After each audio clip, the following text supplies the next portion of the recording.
सोना पहनने का एक और गुण है। सोना प्रतिरोधक क्षमता का सबसे बड़ा पावर हाउस है।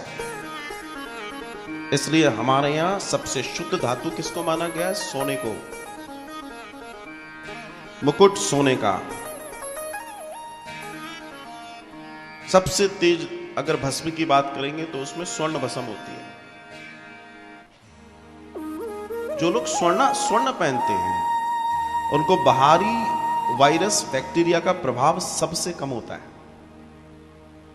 ये सोने की तासीर है कि वो आपकी पूरी बॉडी को कवर कर लेती है, वायरस बैक्टीरिया से बचाती है, स्पेशली ये ट्यूबिफोबिया, टीबी आदि इत्यादि से भयंकर बचाती है। ये सोने का गुण है। कई लोगों के यहां भोजन बनता है तो उनके यहां सोने की कील रहती है, सब्जी में पटक देते हैं उसको। एक चांदी की कील होती है मोटी और एक सोने की होती है। रोज खाना बनता है, सब्जी की भगोनी में डाल देते हैं, बनने के बाद धो के रख देते हैं। शरीर के लिए वो औषधि है, औषधि।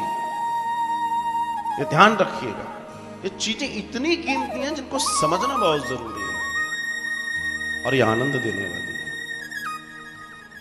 परमानंद देने वाली है। छोटी छोटी चीजें हैं, इनको समझने का प्रयास कीजिए, ये आपके जीवन को महान कर देंगे। तो सोना सिर्फ इसलिए नहीं पहना है आपने कि आपको, इसलिए क्योंकि आपकी प्रतिरोधक क्षमता, आपके शरीर की प्रतिरोधक क्षमता बढ़ाता है स्वर्ण। ये व्यक्तिगत अनुभव की बात आपसे बता रहा हूं मैं, बहुत लाभकारी है। अब जैसे हम लोग पूजा में रहते हैं, अगर आपने सोने की अंगूठी पहन रखी है तो बाकी कई चीजों की जरूरत तो नहीं है, कुशा की भी जरूरत नहीं है। बिना कुशा के काम चल जाएगा, वरना कुशा धारण करनी पड़ेगी। ये अंतर है।